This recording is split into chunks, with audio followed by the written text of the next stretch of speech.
नमस्कार, मैं senior inspector Ranjit Thakur और क्राइम पेट्रोल दस्तक के इस भाग में आपका स्वागत करता हूं। आज मैं आपको एक ऐसा केस दिखाने जा रहा हूं जो अपने आप में यूनिक है, क्योंकि एक समय में इस केस ने पूरे हिंदुस्तान को हिलाकर रख दिया था। एक वरिष्ठ नेता के चरित्र को संदेह के घेरे में खड़ा कर दिया था। लीडिंग पार्टी के नेता यशवंत मिश्रा की कुर्सी और उनकी साख दोनों को हिलाकर रख दिया था। यशवंत मिश्रा को खुद के बारे में एक ऐसी खबर मिली जिसे वो मानने के लिए तैयार ही नहीं थे। सर, आपके बेटे अजिंक्य ने आपके ऊपर जो आरोप लगाया, क्या वो सच है? देखिए, इसके बारे में मुझे कुछ नहीं कहना है। चलो हटिए, चलो सर प्लीज। एक मिनट। लेकिन उनके ना मानने से कुछ नहीं हुआ, क्योंकि ये खबर पूरे देश में फैल चुकी थी। सारे अखबार, टीवी चैनल्स, यहाँ तक कि चाय की दुकानों और आम लोगों के ड्राइंग रूम में भी यही चर्चा का विषय था। यशवंत मिश्रा का इतना लंबा पॉलिटिकल करियर खतरे में पड़ गया था और इस खबर से पीछा छुड़ाने के लिए वो कुछ भी करने के लिए तैयार थे। पैसा देख और इस तमाशे को यही खत्म कर। तू क्या मेरा मुंह देख रही है? समझा अपने बेटे को, नहीं तो सिर्फ इनका ही नहीं, आपका भी बेटा हूं मैं। तुझे पता है तू किसके साथ बात कर रहा है? पैसा दे रहा हूं, पैसा दे रहा हूं, ले ले, नहीं तो मुझे और भी तरीके आते हैं समझाने के। जानता हूं कि अपने बाप से बात कर रहा हूं जो मुझे अपनाना ही नहीं चाहता है, लेकिन एक बात का ध्यान रखिएगा कि मैं अपना हक लेकर रहूंगा, छोड़ूंगा नहीं। ये मामला इतना बढ़ गया था कि यशवंत मिश्रा चाहकर भी अपना तरीका इस्तेमाल नहीं कर सकते थे। फिर ये केस कोर्ट तक पहुंचा। कोर्ट ने यशवंत मिश्रा के डीएनए टेस्ट का ऑर्डर दिया और डीएनए टेस्ट में साबित हुआ कि अजिंक्य यशवंत मिश्रा का ही बेटा है। और हार कर यशवंत मिश्रा को भी मानना ही पड़ा और उन्होंने अपने हथियार डाल दिए। हम आज आप सबके सामने ये स्वीकार करते हैं कि अजिंक्य हमारा ही बेटा है। हम रोहिणी से शादी करेंगे और इन दोनों को अपना नाम देंगे। अब से अजिंक्य यशवंत मिश्रा है। आओ बेटा। इसके बाद अजिंक्य यशवंत के साथ रहने लगा और उसने अपने पिता की पार्टी भी ज्वाइन कर ली। कुछ समय बाद बीमारी के कारण यशवंत मिश्रा का निधन हो गया और उसके कुछ सालों के बाद अजिंक्य का भी मर्डर हुआ और यहीं से हमारा केस और हमारी कहानी शुरू होती है।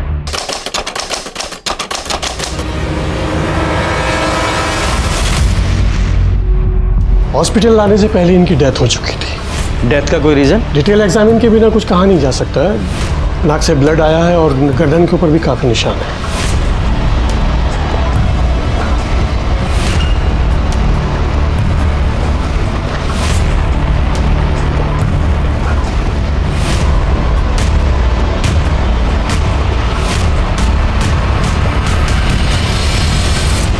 आप में से सबसे पहले बॉडी को किसने देखा?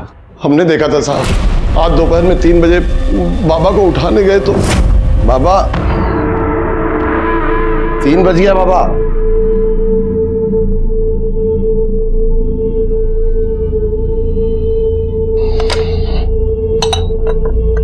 बाबा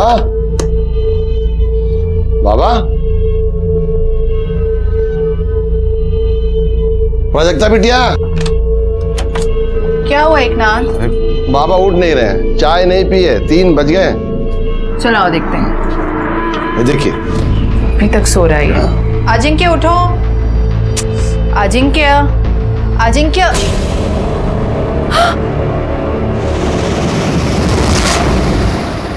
आप दोनों के अलावा उस समय घर में और कौन था? घर में एक नौकर और था, राजू। या क्या फालतू सवाल पूछ रहे हैं? जब आपकी आंखों के सामने ये लड़की बैठी है जिसने मेरे बेटे को मार डाला, उसके बावजूद आप इतने विश्वास से कैसे कह सकती हैं कि इन्होंने मारा है? ये चुड़ैल, आप इसकी भोली भाली सूरत पे मत जाइए। इसकी वजह से एक माँ को अपने बेटे से दूर होना पड़ा। इसकी वजह से मैं बगल वाले घर में रहती हूँ। इसने माँ बेटे को दूर कर दिया। इसकी वजह से सब हो गया है। आप अपने बेटे के साथ नहीं रहती, उसके बगल वाले घर में रहती हैं। अच्छा, आपने आखिरी बार अपने बेटे को कब देखा था?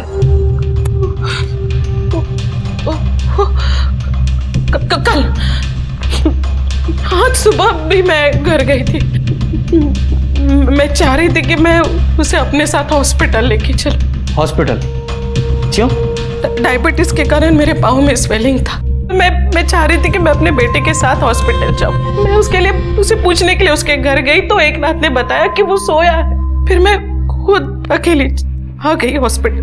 जब आप अपने बेटे के घर गई थी तो आपकी बहू प्राजक्ता भी वहीं थी? मुझे नहीं पता, मैंने पूछना जरूरी नहीं समझा। और जब यहाँ आई तो मुझे पता चला कि मेरे बेटे को भी यहीं ला रहे। इस टाइम से मुझे पता चला सर मेरा बेटा मर गया। लेकिन सर मेरा बेटा मरा नहीं, इस नाई ने उसे मार डाला सर। ये चुड़ैल मारा। आप शांत हो जाइए प्लीज। सिस्टर को लेके relax. Yadav ji, sir body को पोस्टमार्टम के लिए भेजिए और अपनी फॉरेंसिक टीम को लेकर अजिंक्य के घर पे जाइए। घर की अच्छे से तलाशी लीजिए और खासकर उस जगह की जहां पे अजिंक्य की लाश मिली। ठीक है सर। और आप स्टेटमेंट के लिए हमारे साथ पुलिस स्टेशन आइए। जी।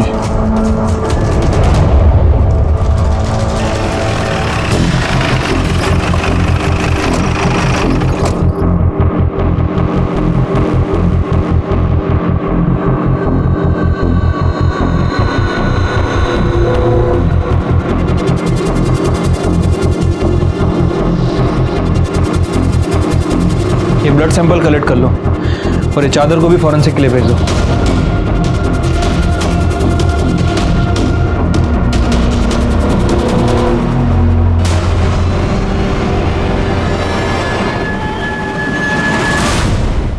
यहाँ तो सिर्फ मेल के कपड़े हैं, तुम्हारी मैडम का सामान कहाँ है? साहब उनके कपड़े उस कमरे में है, वो उस बेडरूम में रहती है ना। वो वहाँ रहती है? हाँ साहब, जब से प्राजक्ता बिटिया ब्याह के आई हैं तब से दोनों अलग बेडरूम में रहते हैं। हमने कभी दोनों को एक कमरे में साथ रहते नहीं देखा। दोनों हस्बैंड वाइफ एक ही घर में रहते हुए अलग अलग बेडरूम में सोते थे, ऐसा क्यों? कहा जाने साहब, हमने तो बस इतना देखा कि प्राजक्ता बिटिया अलग कमरे का खूब फायदा ले रही। फायदा उठा रही थी मतलब ये कि हम एक दिन किसी काम से राजू को ढूंढ रहे थे तो हमने देखा कि राजू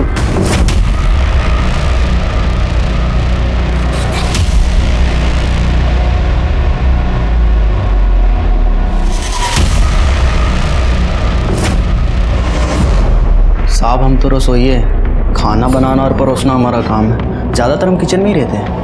अब घर में क्या होता है क्या चलता है हमको नहीं पता साहब। जो दिखाई भी देता है और सुनाई भी पड़ता है। तो घर में क्या हो रहा है ये तो दिखाई दिया होगा, सुनाई दिया होगा कुछ? या खाना बनाने के अलावा प्राजक्ता मैडम के पैरों की मालिश से ही फुर्सत नहीं मिलती? ऐसी बात नहीं है साहब। हाँ हमने 1-2 बार पैर जरूर दबाए थे जब उनकी तबीयत खराब थी। ये लीजिए मैम साहब पानी।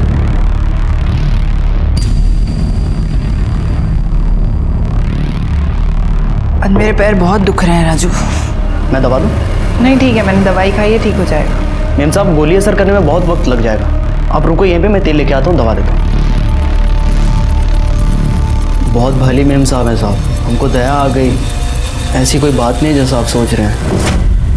अजिंक्य के बाबा पे हमको बहुत दुख हुआ। कितना मेहनत की अपने बाप से नाम के लिए, और जब से ये औरत आई है उनका पूरा जीवन बर्बाद। तुम्हारे कहने का मतलब ये है कि मालकिन का अपने नौकर से अफेयर था? हाँ तो, और ये तो एक बात है साहब, और उनका इरादा सुनेंगे तो आपका सर घूम जाएगा। नेता बनना चाहते हैं, जब से आई थी घर में धूम मचा के रखा था। बड़ी मालकिन से तो ऐसे बात करती थी, उन पे ऐसे गुर्राती थी जैसे कोई नौकर को हड़का रही। यू नो व्हाट, मैं आपसे ज्यादा पढ़ी लिखी हूं तो आप मुझे तो मत सिखाइए कि क्या सही है क्या गलत। समझा ना आपको? Stay away. बड़ी मालकिन अपना इज्जत बचाने के लिए साथ वाले छोटे घर में रहने चली गई।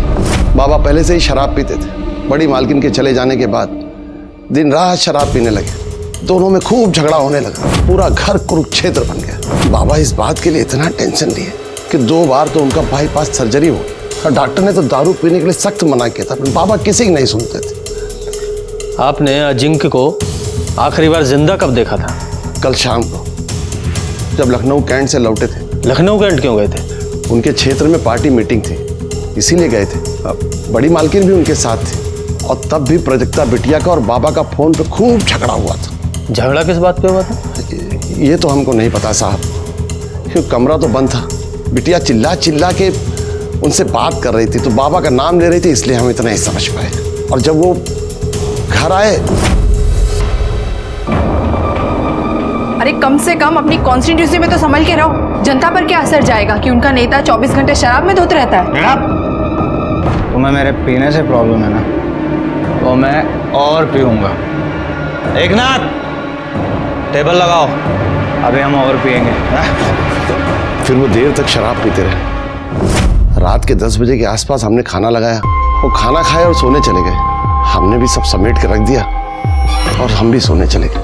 दूसरे दिन उठे, पापा रोज 1-1:30 बजे तक उठ जाते थे। 3 बज गए तो उठे नहीं थे। सुनीता जी, सर, इनसे सबकी डिटेल्स ले लो, जाइए।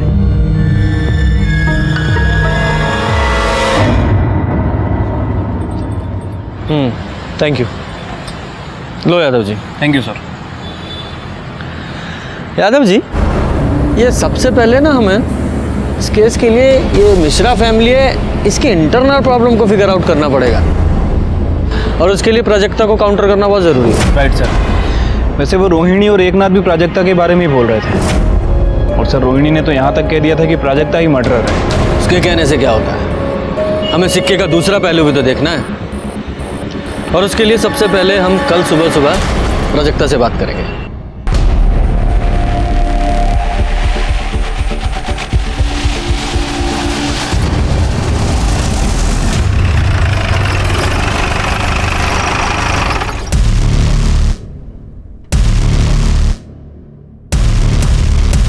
वैसे तो आपकी और अजिंक्य की पूरी शादी मीडिया ने कवर की थी, पर हमें उससे पहले से जानना है कि आप अजिंक्य से कब और कैसे मिले।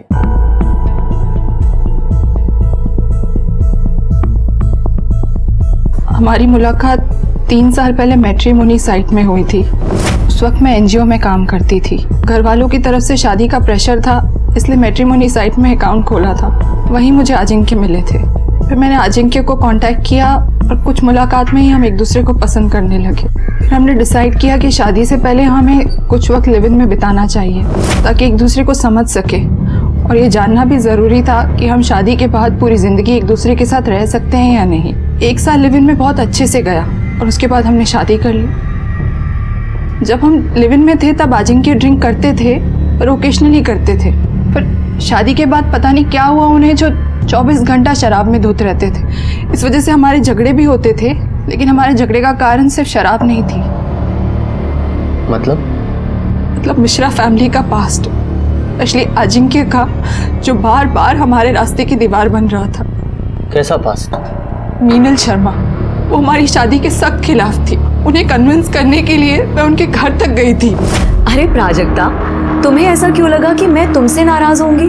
बल्कि मैं तो बहुत खुश हूँ कि अजिंक्य तुमसे शादी कर रहे हैं। मैं तुम्हारी शादी में जरूर आऊंगी। लेकिन फिर भी वो हमारी शादी में नहीं आई। वो आपकी शादी के खिलाफ क्यों थी? इंस्पेक्टर, कहने को तो मीनल अजिंक्य की दूर की भाभी है, लेकिन कोई भी उन्हें देखकर बोल सकता था कि वो लवर्स हैं। अजिंक्य अपना अधिकतर वक्त उसके साथ बिताते थे, घंटों उससे बात करते थे। फिर एक दिन मैंने उन्हें टोका तो वो बोले कि तुम्हारा दिमाग खराब है क्या? मुझे मेरी अपनी भाभी से मिलने और उससे बात करने में तुम्हें क्या प्रॉब्लम है? तुम कहीं वो टिपिकल बीवी की तरह मेरी लाइफ को कंट्रोल तो नहीं करना चाहती? फिर कुछ दिन बाद मैं मैके चली गई और एक दिन अचानक बिना बताए आ गई। फिर मैंने अजिंक्य से इस बारे में बात करी और उसने कन्फेस किया कि उसका और मीनल का अफेयर चल रहा है। लेकिन उसने मुझे ये भी कहा कि अब वो उससे ब्रेकअप कर लेगा और धीरे धीरे सब कुछ ठीक कर देगा। धीरे धीरे सब ठीक हो रहा था, लेकिन शादी के बाद भी हम फिजिकल नहीं थे। यहाँ तक कि उसने मुझे छुआ तक नहीं था, जबकि लिव इन में ऐसा नहीं था। मुझे लगा कि मुझे ही कोई पहल करनी चाहिए, इसलिए उस रात को मैं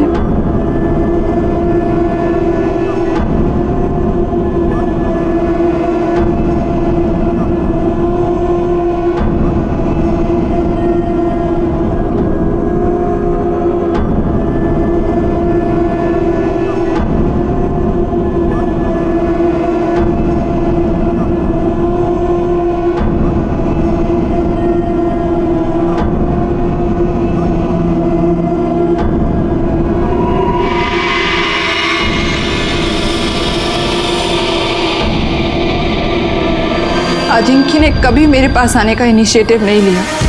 यहाँ तक कि हमारे बीच में ऐसा कुछ नहीं था जो एक पति पत्नी के बीच में होना चाहिए। अच्छा, क्या आपके और अजिंक्य के बेडरूम मीनल की वजह से अलग अलग थे? नहीं, जब हम लिव इन में थे तब भी अलग अलग कमरों में रहते थे, इसलिए हमने डिसाइड कर रखा था कि शादी के बाद भी हम एक दूसरे को प्राइवेसी देंगे और अलग अलग कमरों में ही रहेंगे। आपसे बात होने के बाद अजिंक्य ने मीनल से ब्रेकअप कर लिया था? नहीं, झूठ बोल रहे थे वो मुझसे। हमेशा मुझे बेवकूफ बनाते रहे। ये तो मुझे कल पता चला जब वो लखनऊ कैंट से वापस आ रहे थे, क्योंकि मैंने उन्हें वीडियो कॉल किया था ये पूछने के लिए कि डिनर में क्या खाएंगे। तुम जो खिलाओगी वो खा लेंगे। क्या बात है, आज तो तुम्हारा मूड बहुत अच्छा लग रहा है। क्यों, होना नहीं चाहिए क्या? होना चाहिए। अरे आराम से चलाओ ना। ओह, तो अब समझ में आया कि तुम्हारे अच्छे मूड का रीजन क्या था। तुम्हारी पूजनीय भाभी जी जो तुम्हारे साथ है। हाँ तो तुम्हें शर्म नहीं आती मुझे इस तरह से जवाब देते हुए? मुझे तुमसे कैसे बात करनी है ये बात मुझे मत सिखाओ, समझी तुम? फोन पर मीनल की वजह से हमारा बहुत झगड़ा हुआ। मैंने तो ये भी सुना था कि मीनल का जो 6 साल का बच्चा है नीलेश, वो भी अजिंक्य की औलाद है। मीनल के पति सुबोध को शायद इस बात से कोई प्रॉब्लम नहीं थी, लेकिन मुझे थी। इसलिए उस रात जब अजिंक्य शराब के नशे में धुत आए और शराब पीने बैठे, तब मैंने उनसे इस बारे में बात करी। तुमने जिस चीज के लिए अपने पिताजी से लड़ाई करी, आज खुद भी वही कर रहे हो। क्या सीखा उनसे कि शादी के अलावा नाजायज बच्चे कैसे पैदा करते हैं? क्या बकवास कर रही है? तुझे मेरी नहीं दूसरों की बात पर भरोसा है? मतलब नीलेश तुम्हारा बेटा नहीं है? हाँ, वो मेरी औलाद है, और वो शादी के बाद नहीं, शादी से पहले की है। तुझे सच सुनने का बहुत शौक है ना, तो और सुन। मैं शादी के बाद एक नहीं, हजारों औरतों के साथ सोया और आगे भी सोऊंगा, समझी? मतलब जब आपको ये पता चला कि अजिंक्य अभी तक आपको धोखा दे रहा है, तो आपने गुस्से में आकर उसका मर्डर कर दिया? क्या सर, आप ऐसा सोच भी कैसे सकते हैं? मैं अपने पति का मर्डर करूंगी? इनफैक्ट उस रात को झगड़े के बाद मैं इतनी अपसेट थी कि मैं डायरेक्ट रूम में सोने चली गई और फिर सुबह ही मैं बाहर निकली हूँ। पूरी रात मुझे नींद नहीं आई। सोने के लिए मैंने अपना मेडिटेशन म्यूजिक तक ऑन किया था। पूरी रात सोचती रही कि अजिंक्य ने मेरी जिंदगी बर्बाद कर दी। ना उन्होंने मुझे एक्सेप्ट किया था, ना उनकी फैमिली ने, सिर्फ बड़े भाई साहब को छोड़कर। ये बड़े भाई साहब कौन? आदित्य मिश्रा, मेरे फादर इन लॉ की पहली वाइफ के बेटे। यादव जी, ये आदित्य मिश्रा की डिटेल्स ले लो। अच्छा, जिस रात अजिंक्य साहब की मौत हुई, उस रात तुमने उन्हें देखा था? नहीं साहब, उनका खाना हम नहीं, हमेशा एकनाथ जी परोसते हैं। एकनाथ जी ने बोला कि वो देख लेंगे, हम जा सकते हैं, इसलिए किचन समेट के हम सर्वेंट क्वार्टर की तरफ सोने के लिए जा रहे थे। तभी गांव से जोरू का फ़ोन आया और कमरे में सिग्नल नहीं आता सर, तो इसलिए बंगले के बाहर बात करने के लिए चले गए। तो वहीं आदित्य साहब को आते हुए मैंने देखा था।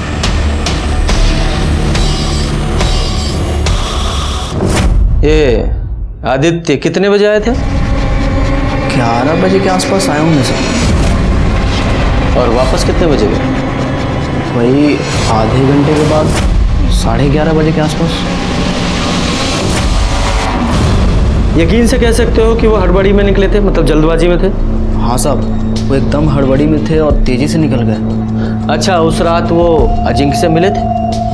कुछ झगड़ा वगैरह हुआ था आपस में दोनों का? साहब, हम बाहर हेडफोन लगा के अपनी जोरों से बात कर रहे थे, इसलिए अंदर का कुछ सुना नहीं। और अजिंक्य बाबा से तो हम कोसों दूर रहते थे साहब। वो बहुत बकलोल आदमी थे।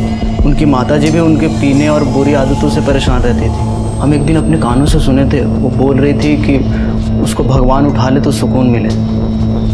यादव जी सर, इसकी डिटेल्स ले लो और ये आदित्य को पुलिस स्टेशन बुलाओ पूछताछ के लिए। ठीक है सर। पोस्टमार्टम रिपोर्ट का क्या हुआ? कल तक आ जाएगी sir.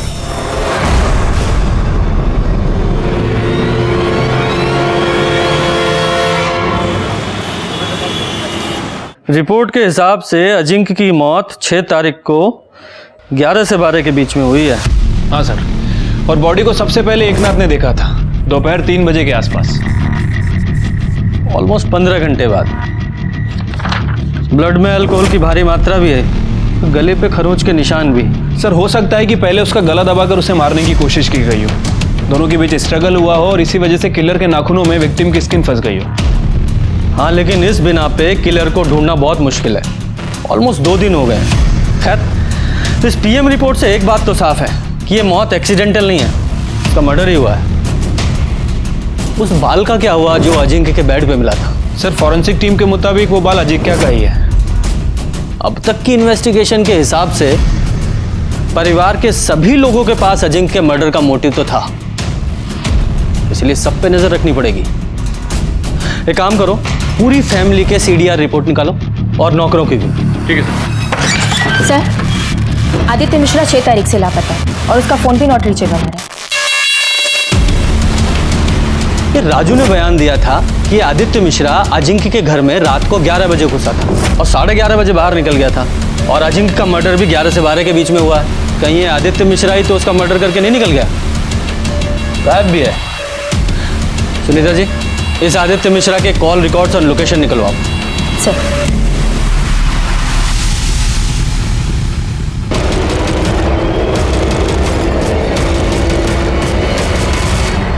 Ajinkya Mishra murder case में पुलिस के हाथों अब तक कोई सबूत नहीं लगा। अजिंक्य मिश्रा यशवंत मिश्रा के बेटे थे, जिन्होंने जीते जी अपने पिता का नाम पाने के लिए संघर्ष किया। पूरे देश की नजर इस केस पर है। क्या अजिंक्य मिश्रा को इंसाफ मिलेगा या नहीं? इन प्रेस वालों को क्या लगता है कि आज क्राइम हुआ और कल सॉल्व हो जाएगा? यादव जी, ये प्राजक्ता पर एकनाथ और रोहिणी दोनों ने शक जाहिर किया है, लेकिन इस घर के कुक राजू ने रोहिणी पर भी शक जाहिर किया है कि उसका इन्वॉल्वमेंट भी हो सकता है। ये प्राजक्ता से तो मिल नहीं है, यार इस रोहिणी से भी पूछताछ करते हैं। प्राजक्ता बहुत ही कमीनी और चालाक औरत है। सबसे पहले तो उसने मेरे बेटे से बात की कि वो उसे पार्टी से इलेक्शन लड़ने के लिए टिकट दिलवाए। जब बेटे ने मना कर दिया तो इस लड़की ने पता है क्या किया, ये सीधा जाके हमारे पार्टी के सीनियर से मिल गई। जाहिर सी बात है, सीनियर ने उसकी शिकायत की अजिंक्य से। बहुत झगड़ा हुआ दोनों का, और प्राजक्ता ने उसे माफी मांगने के बजाय ये लड़की हमारे अपोजिट पार्टी से शामिल हो गई। देखिए, मैंने पहले भी आपसे कहा था और आज फिर वही बात कर रही हूँ, आप सीधा जाके प्राजक्ता को अरेस्ट कीजिए, समझे आप? उसने मेरे बेटे को मारा है। उसने मारा है या आपने? क्या बकवास कर रहे हैं आप? अरे बेटा था वो मेरा। हाँ, वही बेटा जिसकी शराबखोरी, अलग अलग औरतों के साथ नाजायज संबंधों, पार्टी में उसकी इमेज खराब और टिकट ना मिल पाने के कारण आप परेशान थी, उसी बेटे की बात कर रहा हूँ। हाँ थी, मैं परेशान थी, पर इसका मतलब ये नहीं कि मैं अपने ही बेटे का मर्डर कर दूं। 6 तारीख की शाम से रात तक आप कहाँ थी? 6 को मैं अपने बेटे के साथ लखनऊ कैंट से वापस आ रही थी। हमारे पार्टी की एक मीटिंग थी। रास्ते में मेरे बेटे को प्राजक्ता का फोन आया। पता नहीं क्या बात थी, लेकिन उन दोनों में बहुत झगड़ा हुआ। बहुत गुस्से में था अजिंक्य तक। फिर उसने मुझे घर ड्रॉप कर दिया और वो चला गया। प्राजक्ता ने इसलिए झगड़ा किया क्योंकि मीनल आप लोगों के साथ थी। हाँ तो फर्क क्या पड़ता है उससे? ये प्राजक्ता है ना, उसे पहले से पता था कि अजिंक्य अपने भाभी को बहुत मानता है, उनको आदर देता है, सम्मान देता है। अब अगर किसी की दिमाग में गन घुसी हो ना, तो उसे कोई कुछ नहीं कर सकता। लेकिन प्राजक्ता का कहना तो यह है कि उसने अजिंक्य और मीनल को एक साथ बेड पर देखा था, और अजिंक्य ने एडमिट भी किया है कि नीलेश उसका और मीनल का बेटा है। छी छी छी छी छी छी छी, मरे हुए इंसान के बारे में इतना गंदा कैसे कोई बोल सकता है भला?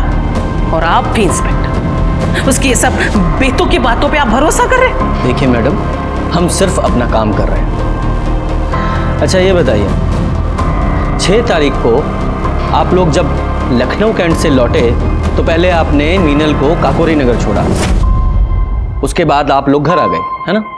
जी नहीं, उस रात मीनल यहीं रुकी थी मेरे साथ मेरे घर पे। दूसरे दिन सुबह वो काकोरी नगर के लिए चली गई।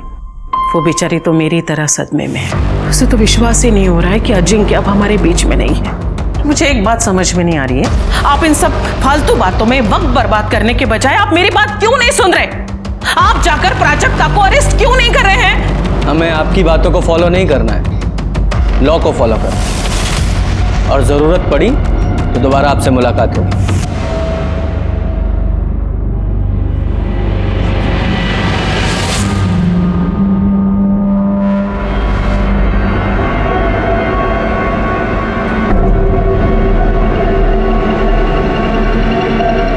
हाँ सुनो, अभी पुलिस आई थी पूछताछ करने, तुमसे भी पूछताछ करेंगे। संभाल के रहना, संभाल के जवाब देना।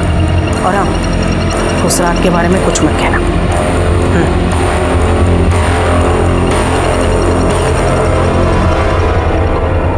यादव जी सर, ये रोहिणी बार बार प्राजक्ता को ब्लेम कर रही है, इसका कोई तो रीजन होगा। कुछ तो है जो इस फैमिली में चल रहा है। इस रोहिणी की स्टोरी को भी क्रॉस चेक करना पड़ेगा। और ये अजिंक्य की भाभी मीनल, इससे भी मिलते हैं, पता तो चले कि ये प्राजक्ता झूठ बोल रही है सच।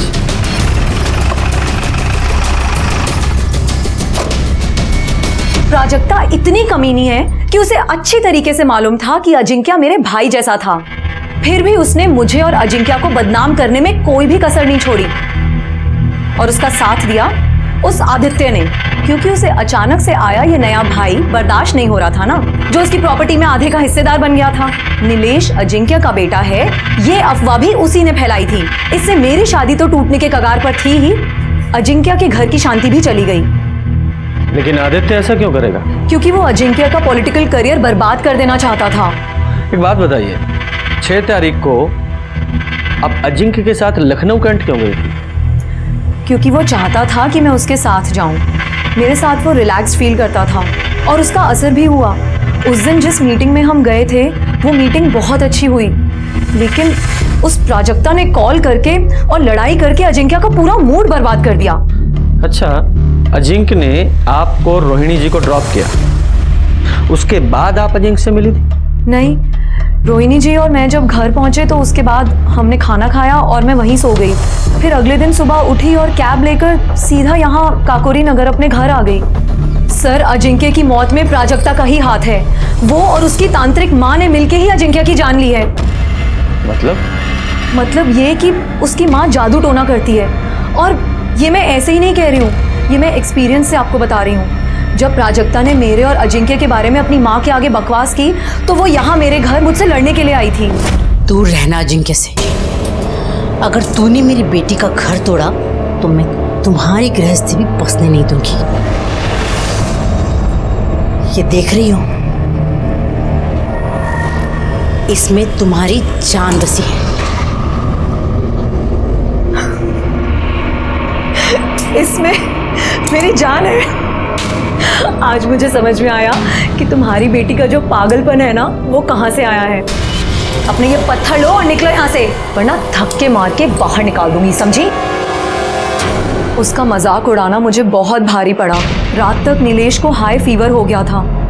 सारे ट्रीटमेंट कराए, दवाइयाँ बदली, डॉक्टर बदले, लेकिन फीवर जा ही नहीं रहा था। मेरा बच्चा दिन पर दिन कमज़ोर हुए चला जा रहा था। सर, वैसे तो मैं इन सब बातों में विश्वास नहीं करती हूँ। फिर एक दिन मुझे याद आया कि तेजस्विनी ने मुझसे कहा था कि मेरी जान उसके हाथों में है, और मेरी जान तो मेरे बेटे नीलेश में बसती है। लेकिन सवाल मेरे बेटे का था, इसलिए मैंने फौरन एक तांत्रिक को बुलाया। उसने मेरे बेटे नीलेश को देखते ही कह दिया कि उसके ऊपर जादू टोना हुआ है। उसने मेरे घर में एक यंत्र ढूंढा जो तेजस्विनी यहाँ छोड़ के गई थी। मैंने फौरन उस यंत्र को जला दिया और पीछे गार्डन में जाके उसे गाड़ दिया। सर, आप चाहें तो मैं आपको वो यंत्र दिखा सकती हूँ। नहीं, कोई जरूरत नहीं है। वैसे भी उसके बाद तो आपका बेटा ठीक हो गया होगा, है ना? सर, आपको विश्वास करना है तो कीजिए और नहीं करना है तो मत कीजिए, लेकिन मैं आपको वही बता रही हूँ जो सच है। वो बच्चेलन औरत झूठ बोल रही है सर। पति तो उसका सिर्फ नाम का है, सारे सुख तो उसे अजिंक्य ही दे रहा है, बिस्तर से लेकर औलाद तक। सच बोलेगी तो फंस जाएगी, इसीलिए झूठ बोल रही है। प्राजक्ता ने भी मुझे बताया था कि उसने खुद उन दोनों को हम बिस्तर होते हुए देखा है, और अजिंक्य ने यह भी मान लिया था कि नीलेश उसी का बेटा है। मीनल ही क्यों? आपकी बेटी भी तो झूठ बोल सकती है। सब हाथ धोकर मेरी बेटी के पीछे पड़े हैं। दूसरे बेडरूम में क्यों सोती है, कोई और पार्टी क्यों ज्वाइन की। सच बात तो ये है कि उसके खुद के पति ने उसे कभी पत्नी का दर्जा दिया ही नहीं। शादी के बाद भी उसे हमेशा इस घर से टॉर्चर ही मिला, और वो आज तक कायम है। किसी ने ये तो कभी नहीं पूछा। मीनल ने जो आपके तंत्र मंत्र के बारे में बताया है, उसके बारे में आपका क्या कहना है? वो औरत बहुत चालाक है सर। मैं क्यों उसके बच्चे पर टोना टोटका करूंगी? रोहिणी भी तो कर सकती है। रोहिणी का तो वहां अक्सर आना जाना लगा रहता है। उसके लिए वो ज्यादा आसान है। लेकिन रोहिणी ऐसा क्यों करेगी? क्योंकि वो नहीं चाहती थी जो यशवंत मिश्रा ने किया वही अजिंक्य करे। कल को मीनल अगर नीलेश को लेकर हिस्सा मांगने आई तो हिस्सा भी गया और इज्जत भी। और हाँ, मैं कोई टोना टोटका नहीं करती सर, ईश्वर पर पूरी श्रद्धा है मेरी, और अपने अध्यात्म के ज्ञान को बढ़ाने के लिए मैं महाराज विश्वकर्मा के शरण में हूँ, ना कि कोई क्राइम करने के लिए। परिवार के सभी लोग एक दूसरे पर इल्जाम लगा रहे थे, लेकिन जैसे जैसे इन्वेस्टिगेशन आगे बढ़ रही थी ये साफ हो गया कि सभी के पास अजिंक्य के मर्डर का मोटिव था। मर्डर वाली रात घर पर सिर्फ 3 लोग थे, प्राजक्ता, उनका नौकर एकनाथ और कुक राजू। राजू नया था और उसकी ड्यूटी सिर्फ किचन तक थी, इसलिए वो प्राइम सस्पेक्ट नहीं था, लेकिन फिर भी हमने उसे क्लीन चिट नहीं दी थी। लेकिन एकनाथ वो पुराना और वफादार नौकर था, उसके ऊपर बहुत सारी जिम्मेदारियां थी और जिसमें से एक जिम्मेदारी सीसीटीवी फुटेज की भी थी। इसलिए हमने सोचा कहीं उसने रोहिणी या आदित्य के कहने पर ही तो अपनी वफादारी दिखाने के लिए अजिंक्य को नहीं मार दिया। और तभी हमें अजिंक्य के मेन गेट की सीसीटीवी फुटेज में कुछ पॉसिबिलिटी नजर आई। ये देखिए सर, ये रात 10:30 बजे का फुटेज है। 10:30 बजे कैमरा बंद होता है और 10:32 पे दोबारा स्टार्ट होता है। मतलब 2 मिनट के लिए कैमरा बंद था। अरे देखो, राजू फोन पे घर से बाहर निकल रहा है बात करते हुए, और ये आदित्य ये अंदर जा रहा है। क्या टाइम है? 11 बजे।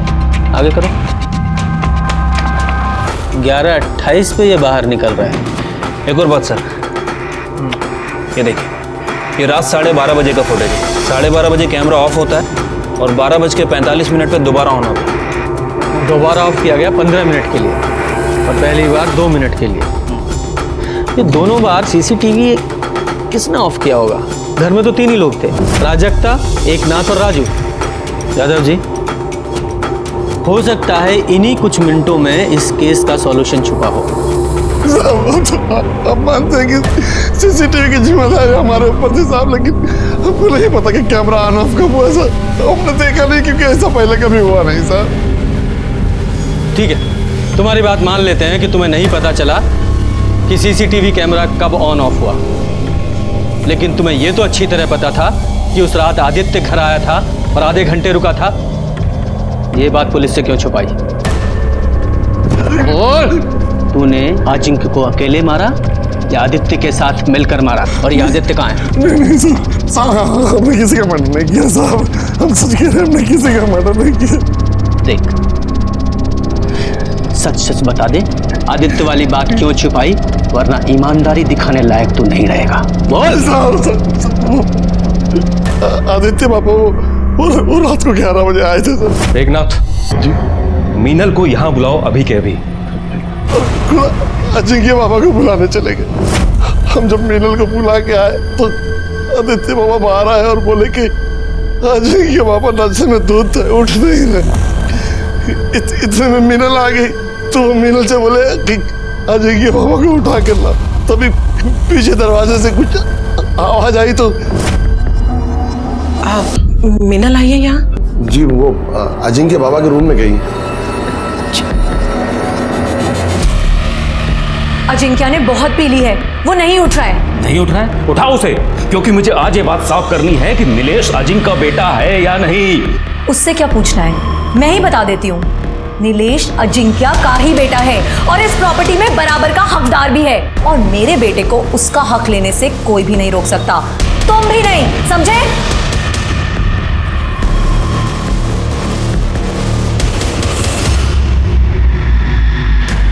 देखा आपने क्या कह रही थी वो? हाँ, जो कुछ भी आपने मेरे साथ किया है वो सब कुछ आपके साथ हो रहा है।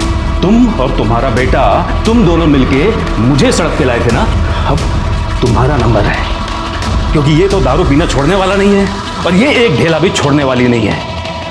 यही है कर्मा, अब भुगतो।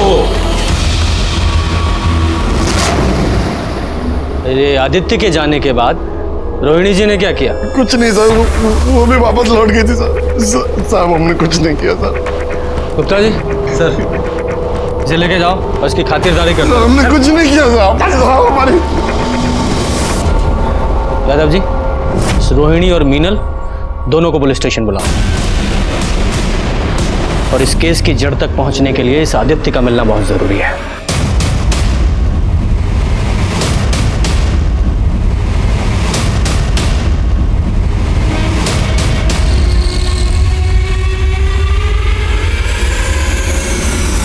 ये सच है कि मेरे बेटे नीलेश का असली फादर अजिंक्य ही है। शादीशुदा होने के बावजूद मेरा अजिंक्य के साथ अफेयर था। मैं नहीं चाहती थी कि उसकी शादी किसी और के साथ हो। अजिंक्य के खाना खाने और सोने जाने वाली स्टोरी के अलावा 6 तारीख की रात को और क्या हुआ था? देखिए, एकनाथ मुझे बुलाने के लिए आया। उसने बताया कि आदित्य आया हुआ है और किसी इम्पोर्टेंट मैटर पे उसको बात करके आज ही उसे ख़त्म करना है। तो मैं पीछे के रास्ते से अजिंक्य के घर गई। आदित्य ने मुझे अजिंक्य को उठाने के लिए कहा। इतनी रात को मुझे यहाँ क्यों बुलाया है? मुझे तुमसे कुछ बात करनी है। मुझे तुमसे कोई बात नहीं करनी है। बाद में पछताने से अच्छा है कि अभी सब कुछ क्लियर हो जाए। जाओ जाके अजिंक्य उठाओ। ठीक है। मैं अजिंक्य के रूम की तरफ जा रही थी तो प्राजक्ता के कमरे से मोटिवेशनल म्यूजिक की आवाज़ आ रही थी। मुझे लगा कि वो सो गई। अजिंक्य ने मुझे उसकी इस आदत के बारे में बताया था।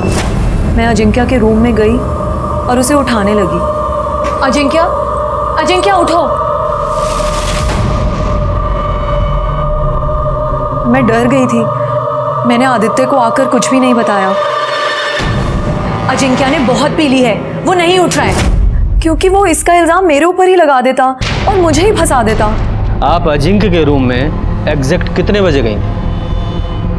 11:15 बजा होगा शायद। 11:15। फिर? मैंने आदित्य और मिनल की सारी बातें सुनी। मिनल अचानक गुस्सा होकर वहां से चली गई। तभी आदित्य की नजर मुझ पे पड़ी। उसने आकर मुझे चेतावनी दी कि कैसे प्राजक्ता और मिनल दोनों मेरी जायदाद हड़पना चाहती है। फिर आपने क्या किया? कुछ नहीं। फिर मैंने रोहिणी जी को वहां आते देखा, लेकिन अनदेखा कर दिया और वहां से जाने का नाटक किया। आदित्य ने रोहिणी जी से क्या कहा मैंने ये भी सुना। आदित्य उसके बाद वहां से चला गया। रोहिणी जी एकनाथ के पास गई और बोली, एकनाथ, देखो तुम हमारे सबसे पुराने, सबसे वफादार, इसलिए मैं अपने दिल की बात सिर्फ तुम्हें बता सकती हूँ। देखो, हम ना पहले ही अजिंक्य की वजह से हमारे परिवार पे बहुत सारी मुसीबतें आई हैं। मेरे घर को बर्बाद होने से बचा लो। तुम अजिंक्य को मार डालो, खत्म कर दो उसे।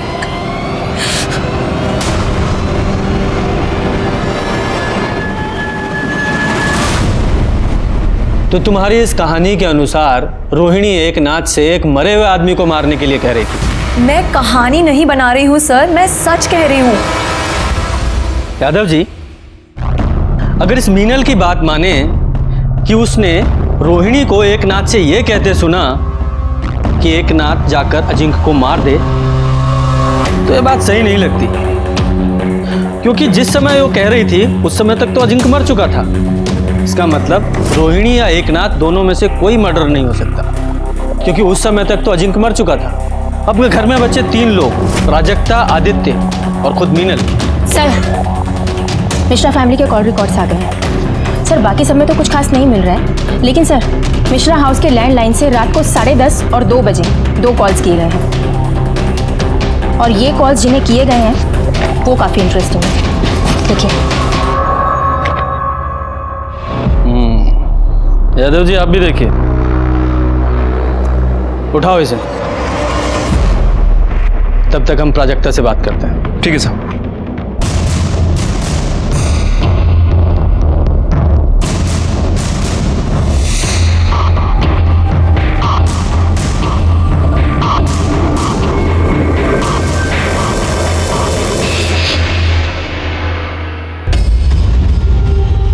खाना लाए हैं।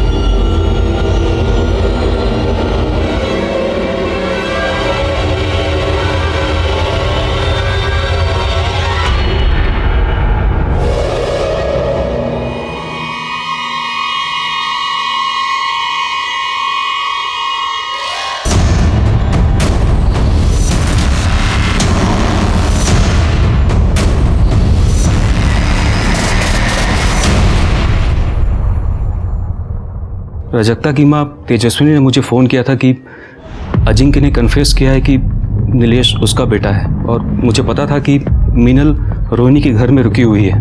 मैं मीनल और अजिंक्य से सिर्फ ये कंफर्म करना चाहता था कि नीलेश अजिंक्य का बेटा है या नहीं, और इस सिलसिले में मीनल और रोनी ने आपको जो कुछ बताया है वो सच है, लेकिन ये सच नहीं है कि मैंने अजिंक्य को मारा है।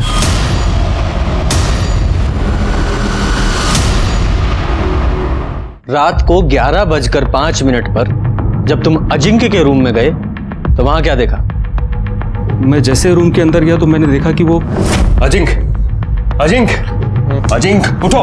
जाओ अजिंक्य उठो, मुझे तुमसे कुछ बात करनी है, उठो। जाओ अजिंक्य। उस रात मैं अजिंक्य के घर से अपने घर लौटा तो मैंने देखा कि मैं अपना अस्थमा का पंप अजिंक्य के घर में ही भूल गया हूँ। तो मैं इसे लेने के लिए रात को करीब 12:30 बजे उसके घर गया। तब मैंने सोचा कि मैं पीछे के दरवाजे से एकनाथ से मंगा लूँगा, लेकिन जब मैं वहाँ पहुँचा तो मैंने देखा कि घर का दरवाज़ा खुला हुआ था और प्रजक्ता अपनी माँ के साथ बाहर आई। तभी अचानक पीछे से किसी ने मेरे सर पे वार किया और मैं बेहोश होकर गिर पड़ा।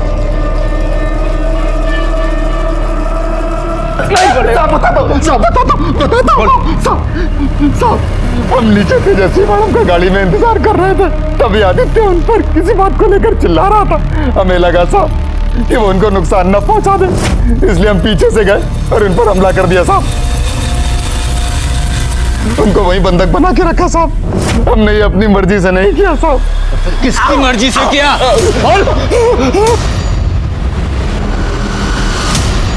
तो 6 तारीख की रात को आप अजिंक्य के यहाँ गई थी, है ना? गई थी। मेरी बेटी दुखी थी और उसे सहारा देने के लिए मैं गई थी। मीनल अजिंक्य पर दबाव बना रही थी कि वो नीलेश को अपना वारिस बना दे, वरना वो सबको सच बता देगी। प्राजक्ता की तो खुद की औलाद ही नहीं थी। शादी के बाद उस कमरे ने उसे एक बार भी हाथ नहीं लगाया। प्राजक्ता समझ चुकी थी कि अजिंक्य से उसे एक फूटी कौड़ी भी नहीं मिलेगी। आप वहाँ कितने बजे पहुँचे? करीब 10:30 बजे। और वापस कितने बजे लौटे? 12:30 बजे। हाँ, इसका मतलब प्राजक्ता ने 10:30 बजे और 12:30 बजे सीसीटीवी कैमरा ऑफ कर दिया ताकि बाद में किसी को भी पता ना चले कि आप वहाँ गई थी। 12:30 बजे जब मैं वहाँ से निकली, घबरा मत, किसी को कुछ नहीं पता चलेगा कि ये सब हमने किया है। और वैसे भी इस सारी प्रॉपर्टी पर तुम्हारा ही हक है। उस अजिंक्य को तो मरना ही था, नहीं तो वो मीनल और उसका पिल्ला सब कुछ हत्या लेते। अच्छा, तुम लोगों ने अजिंक्य को मार दिया, वो भी जायदाद के लिए? लेकिन ये जायदाद तुम लोगों को मिलेगी नहीं। मैं पुलिस को सब कुछ बताऊंगा। मैंने संतोष को कहा था कि उसे कुछ दिन के लिए बंधक बना के रखे। उसके बाद मैं उस पर मंत्र फूंकने वाली थी, उससे उसकी याददाश्त चली जाती और वो सब कुछ भूल जाता।